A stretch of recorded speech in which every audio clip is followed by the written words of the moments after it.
Hey everybody, it's Chef Keone, and today I'm going to show you guys how to make a steak just like we do it in the restaurants.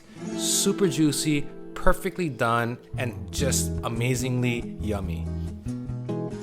So the first thing to get the awesomely perfect steak is to make sure there's no moisture on the steak. You really want to pat it dry and make sure all the extra moisture is gone.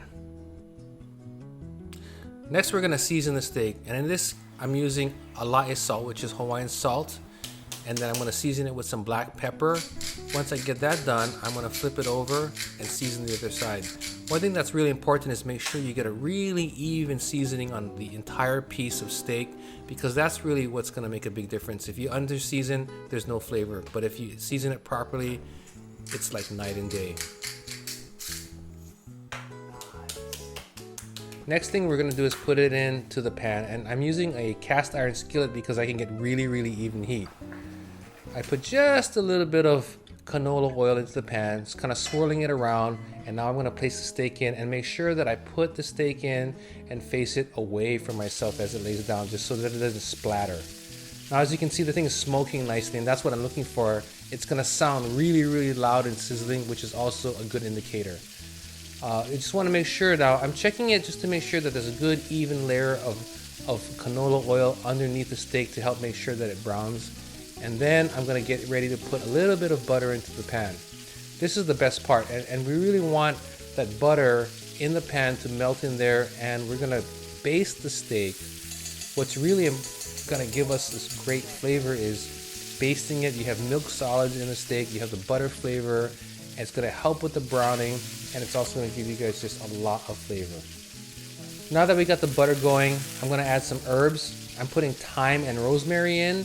You know, you can use thyme or rosemary, but I like the blend of both. Then, you know, I add a little bit more butter.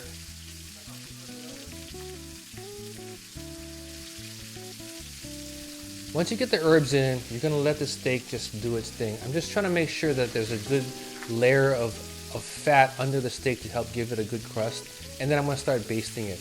I'm taking this really brown, nutty, delicious butter and starting to baste the steak, and that's really going to continue to help make sure that we're getting flavor and ensuring the juiciness of the steak. Now once I get a super good crispy crust, I'm going to flip it over, and as you can see right here, this is like super golden brown, and that's flavor.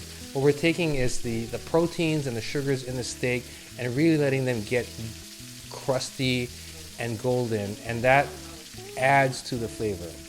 You're going to continue to baste the steak and make sure that it stays moist throughout the cooking process. Now I'm trying to get a good crust on the other side, just like I did on the first side that we've already flipped over. So we're letting the steak do its thing. I'm just checking to see the color. It really looks good actually. I want more because, you know, for me, a nicely done steak has a lot of really crispy crust, and that's why we want to start with a thick steak, a 1 1/4 to 1 1/2 inch steak, because you want to give it time so you can get a really good crust without the steak overcooking. Now I added a little bit of fresh butter in here because, you know, I felt like it needed a little bit more for me to baste with, and the addition of fresh butter and milk solids is going to help where some of the original set of butter I put in is starting to kind of get expired because it's been cooking so long. I just flipped it over. It's got a really great color. I wanted to just get a little bit more of a crust developed on that side, and then shortly we're gonna check the temperature. And I always use a meat thermometer because it's gonna give me a precise measurement.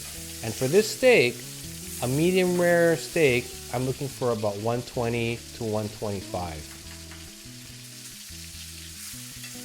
So once I hit that magic 120 to 125 for a medium rare plus steak, you take the steak out and you let it rest.